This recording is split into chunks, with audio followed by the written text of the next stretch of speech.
All praises to Yahweh, Ba'ashem Yahweh Shai, Ba'ashem Makar Kwadash, double under the apostles and the elders of Great Millstone, and Shalom to the elect to the nation of Israel. This is going to be a lesson, man, on just asking people how independent do you think you're going to be, man, when all hell breaks loose, all right? Because people that talk all that independent stuff, which is mainly women that say all of this anyway, man, I'm independent and all that, right? An Israelite is not independent, man. An Israelite should know that they have Yahweh. And if they don't have Yahweh, they don't have nothing. Because having a job, right, and then you go and do your 40 hours mandatory and your 20 hours extra if you decide to choose or whatever, right? And you've got a nice car that you can use to make sure you get your ass to work on time, right? And then you have that 20-minute break, right? So you have to stuff the food in your mouth and you still got damn condiments on your cheekbones after your break's finished and you're still damn chewing the food when you get back from your break, right? Because the 20 minutes ain't enough time to really sit and eat food, yeah? And then you do your little talking and that at work or whatever and working. But if you talk too much, they'll tell you, shut up. They'll basically say, shut your mouth. And then you come home and you do that 5 days a week or 4, but you do it for 40 hours a week, right? And then, because most people's jobs are jobs that don't require that much training, they're going to tell your ass, we don't need you anymore. Soz, dip, get a next person to do it. And if you've got a job that does have a bit more training to it, well, they still got ideas for you in it, because when that inflation went up, people that worked within train stations, people that worked within NHS and all these things within hospitals, they still was having to have that pay increase like everybody else, man, and still got hit in the pockets. So how independent are you really when you're having to march? People that are marching or having to go on strike are not independent, man.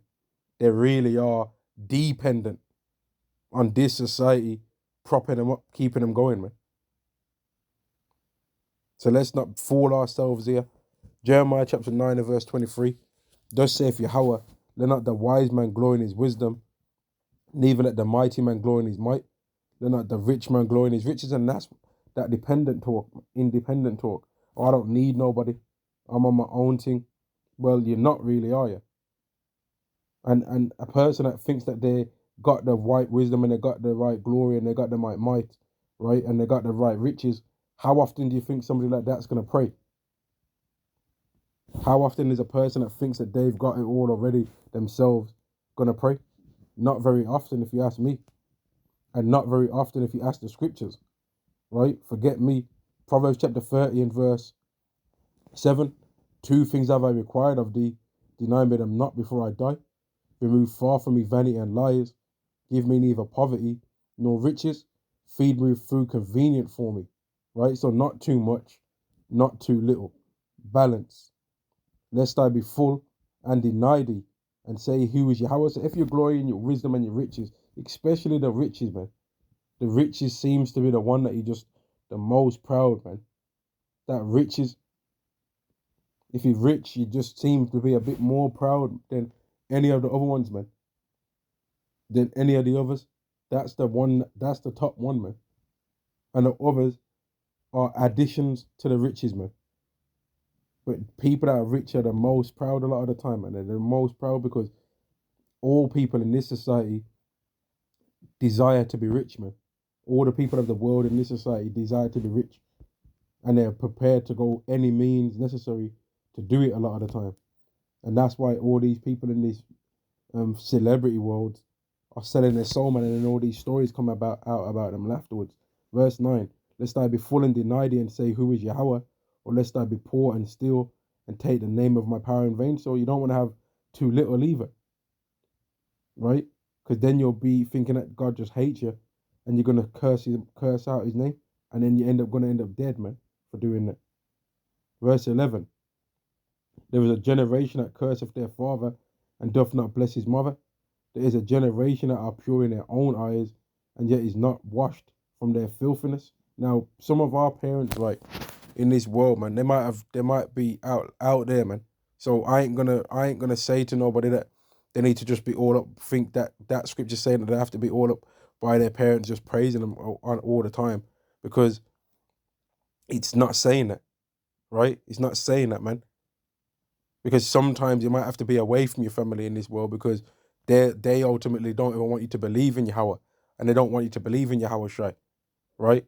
And they'll be secretly trying to do things to try and bring you back into the world because they think in their mind that that's doing the right thing for your benefit, trying to give you aspirations in this society. Oh, you always used to be a smart young man and all that, making you want to try and stir up old hobbies to try and get rich in this world, man. Verse 12, there is a generation that is pure in their own eyes and is not yet washed from their filthiness. And that's these average people right now, man. They think that they're pure, right? Yet when you analyze them, they're being demonic, man. If you ask them their opinion on themselves, they'll think that they're a good person, yet they ain't doing nothing good around here. There is a generation, oh, how lofty are their eyes, and their eyelids are lifted up, all on TikTok, all on Instagram, right? Everyone's a celebrity. Everyone's talking about follow me, right? Don't forget to like, comment, and subscribe, right? Everyone's talking about some, oh, send a super chat, bro, and all this. Everyone's a star, man. Everyone's got a hi guys for a hi guys introduction on YouTube. Hi guys, it's hi guys, it's hi guys, it's this channel. Hi guys, it's that. Everyone's got a hi guys channel, man. A hi guys introduction. Everyone's getting wants a drop from someone, you know. Everyone's got a little a rap single out, you know, on the side, buying studio time. Everyone's a boxer these days too, having a fighter against another dweeb that don't know how to punch. Everyone's a combat sports athlete, man. Everyone's just everything, you know, in this society right now, man. Everyone's eyes are lofty as hell, man. Everyone's a star, you know. Everyone can be a star in this world,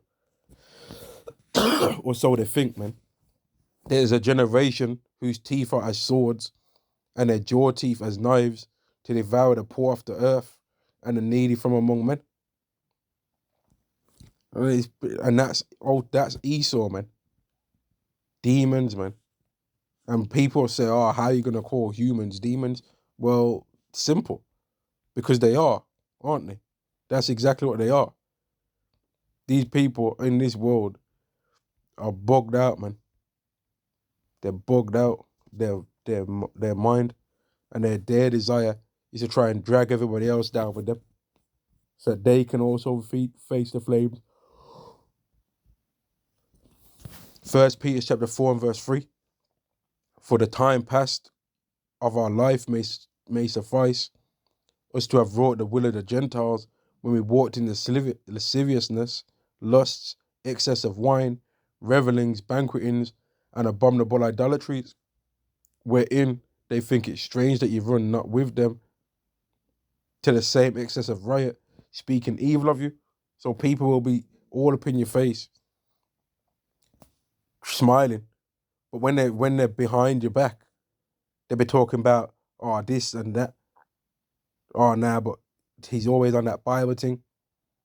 But he used to be this, but now I think man's gone mad, you know. My man needs a straight jacket, you know, G. They be talking madness about you, man. Chatting shit. Chatting shit, man. These people that ain't of this world are not good people, man. But everybody thinks that they are, though. But a Hebrew Israelite, if you ask them, an honest one anyway, they'll say that they're not a good person. I don't think I'm a good person by any means, by any stretch of the imagination, man. I'm not a good person. And that's why I'm hoping that Yahweh has mercy on me in the day of his wrath, man. Because we're not good people. I'll speak for myself, man. I'm not a good person, man. And without, if I wasn't to follow after, try to follow after the ways of the Lord, then I deserve the same flames as everybody else, man. And that's why every single Israelite ultimately is fighting for mercy. They're doing everything that they're doing with the hope of receiving mercy, man. And that's why we can't be going around saying that we ain't sinning, because that's stupid, because you're lying if you say that. If you're saying that you ain't sinning, you're a liar. Yeah? You're lying. If you're saying you don't sin, you're a liar, man. This is 1 John chapter 2 and verse 16. For all that is in the world, the lust of the flesh and the lust of the eyes and the pride of life is not of the Father, but is of the world, right? So that loving in this world, man, that's not of the love of the Lord, man. So if somebody don't love the Lord, then how can I not call them a demon? What should I call them then? An evil spirit is what a demon is. It ain't no oogity boogity business or what people want to think. Like, say ain't no like, ain't no. That's just what that's what the word means, man. Verse verse 17, man. Verse 17, and the world passeth away, and the lust thereof, but he that doeth the will of Yahweh abideth forever. Little children, here we go. For what Yahweh by Shem Yoshai. Little children, it is the last time, and as ye have heard, that Antichrist shall come. Even now there are many antichrists, whereby we know that it is the last time. So if somebody's an antichrist, and it says that the scriptures are antichrist, meaning they're against the Messiah, are they not a demon? Can you not call them a demon? If they're anti-Messiah, anti-Hamashiach, of course you can call them that, right? And let me get this scripture. I was gonna do a separate lesson on this, man, but I'm gonna just put this in this lesson, right? Pray that Yahweh keeps you away from Satan, man, and that Satan don't get you. Like how we got Judas Iscariot, man. This is Luke chapter 22 and verse 3. Then entered Satan into Judas, surnamed Iscariot, being of the number of the 12, and he went his way and communed with the chief priests and captains, how he might betray him unto them, right? So Satan entered into Judas in order to get him to go against Yahweh, right? And Satan didn't only want Judas and didn't only desire to get Judas, right? He also wanted Peter. Let me prove it. Let me prove it, man. Luke chapter 22 and verse 31. And the Lord said, Simon, Simon, behold, Satan will desire to have you, that he may sift you as wheat. So he also wanted Peter too, man. He also wanted Peter. Verse 32, but I have prayed for thee, that thy faith fail not. And now thou art converted. Excuse me, and when thou art converted, strengthen thy brethren. So after he was overcome the path that he had to go through to fight against Satan, he was told to strengthen his brethren after that, man. And that's why it's no good for one Israelite to just be at the top of the food chain and then every other Israelite just be nothing, man. But that's what this world does, though. This world, you have some slime ball guy with a rap album, right? Or that's dealing around the rap industry, right? That he's thinking that he's got it together because he's rich, which really what he's calling rich isn't even that much. It's a couple million, right? But then when he looks down on every other Israelite, he sees that they ain't got nothing. But he thinks that the community, as he'll call it, is doing all right because he's got some money, or because 100 other more scumbag rappers have got some money like him. But they don't realize that a nation of people is way more than 100 people, way more than 1,000 people, way more than 100,000 people. Nations make up millions, sometimes billions of people. So just a few people having a few things don't mean nothing, man. But them guys don't understand that, and they sold their soul, and for them riches, and they ain't prepared to try and strengthen their own people, man. And if there was to try and strengthen their own people, what thing that they call strength is really selling your soul. They'll put them through that same pathway that they took, you know. and then they'll try and drag another Israelite down that wanted to try and do the same kind of thing. If they wanted to try and do that music BS, right? They'd try and be angry if they found out that they didn't have to do some of the same rituals that they had to do, man. They'd get angry about it, and that's why forget all that celebrity stuff, man. Them forget that. Forget that, man. That just makes you be against the Lord if you're all up into that. And what did the Lord say about that kind of stuff? Let's see. Mark chapter 8 and verse 36. For what shall it profit a man if he shall gain the whole world and lose his own soul? Or what shall a man gain? Or what shall a man give in exchange for his soul? And what can you give? Because that soul is really talking about ultimately your place in the kingdom, man. What can you give in exchange for your place in the kingdom? For having that kingdom with everlasting joy. Because in the kingdom, everyone that sold their soul, man, everyone that took that karagman gets destroyed, they're gonna be embarrassed every single time, man. Let me get it, man. Let me stop talking too much.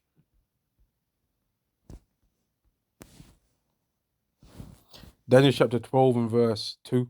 And many of them that sleep in the dust of the earth shall awake, some to everlasting joy, and some to shame and everlasting contempt. So people are gonna every Israelite's ultimately get in the kingdom. The scriptures even say, and so all Israel shall be saved. But it's different levels to that salvation, man. To be in a point where you're perfectly righteous now and know that you don't deserve that, man, makes anybody with a conscience feel guilt, It makes you feel guilt to have the best things going without feeling like you earn that, man. Nobody of any kind of character can be given the ultimate things and then feel like they deserve that, man.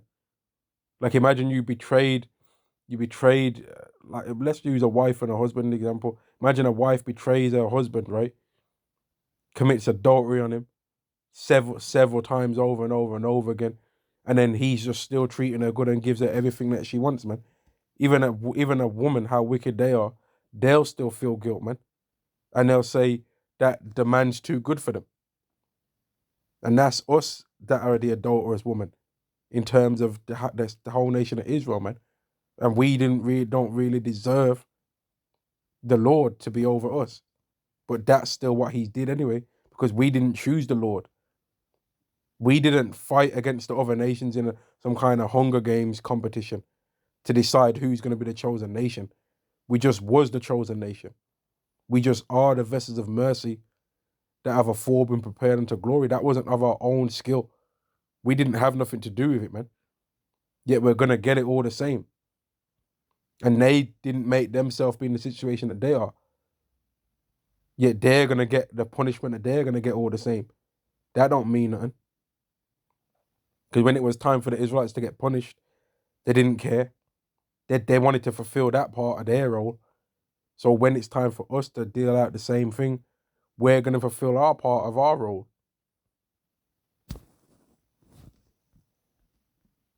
Let me get this. Jeremiah chapter 23 and verse 7. Therefore, behold, the days come, saith Yahweh, that they shall no more say, Yahweh liveth, which brought up the children of Israel out of the land of Egypt, but Yahweh liveth, which brought up and which led the seed of the house of Israel, the seed of the house of Israel, not spiritual Israelites, heathens. It don't say that nowhere, right? It don't say, oh, I'm an Edomite, but I'm spiritually Israel. No, it says the seed of the house of Israel, letting you know it's a lineage thing. Out of the north country and from all country whither I had driven them, and they shall dwell in their own land. When this salvation takes place, everybody that didn't make it through that salvation day and got destroyed in this time, they're ultimately going to come back anyway. Their spirit's not going to be destroyed. They're going to come back anyway and still be on the earth again in those heavenly bodies. But the people that didn't deserve it, don't feel like they earn that space, are going to be receiving shame and everlasting contempt every time this celebration is given, man, which will be like an annual thing. That because it says that it's going to be a salvation greater than Egypt, man. Egypt is an annual celebration, is it not? I mean, the Passover, the Passover is an annual celebration. So everybody that doesn't, like everybody that took that charagma and gets destroyed, man, all the people that were scoffing, all the people that might have lied about what the scriptures are really talking about, right? They're going to be embarrassed to know that they still ended up getting the kingdom anyway, but they had to get destroyed to get it. And everyone's going to be having a thought process of where was they when this salvation took place, or what was you doing when this salvation took place? Like if they're a grandparent and that, when they're a grandparent, or what was you doing when this salvation on this day, granddad? Oh, I had a karogma in my hand, me. Well, you won't want to say that. You'd rather say, man, I was running away from Esau, right? And they grabbed me, put me in a guillotine, and I said, I don't give a damn if you cut my head off. I never liked this head anyway. I'm waiting for that new one. Do it, devil. You'd rather say something like that, you know? You'd rather have a story like that, man. And then your grandchildren be looking at you all starry-eyed like, wow, man, is that why you got that crown over there? Yeah, that's my special crown, that is. I just keep it locked away now. I don't even like to wear. I only wear it on special occasions. You'd rather say something like that rather than, man, I was a rapper back then, and I had an album coming out, so I had to do my thing. You don't want to say no BS like that. You'd rather say I was one of the people that fulfilled Revelation 20 and 4. Then say, oh man, you see me, what I did back then during that time is I had this job, yeah, and we had this ball, it was orange, and we had to bounce it. But if you bounced it and then you stopped bouncing and then moved again, that was called a travel. And I had the best 3-point average in the league at that point. That ain't gonna mean nothing in the kingdom. Oh, I was the world champion back then, me. I had the best left hook in the whole featherweight division. So what? That's not gonna mean nothing, man. That all those things talking about that is gonna bring shame and everlasting contempt, man. Because that's not gonna be honored by Israelites in that time. Righteousness is gonna be the thing that's honored, man. That's the thing that's gonna get glory, because that's gonna be the thing that ultimately caused us to have the kingdom. It's not gonna be boxers, football players, basketball players, rappers, singers, yeah. Oh, I went triple platinum back then. I was triple platinum. No, that's not gonna mean nothing, man. And I think I've made the lesson, man. I've made the lesson. Yeah. Yeah, that's enough, man. That's enough. All praises to Yahweh Ba'Hashem, Yahweh Shai, Ba'Hashem Rakak Wadash. The one understood the apostles and the elders of great millstone, and Shalom to the elect to the nation of Israel. Shalom.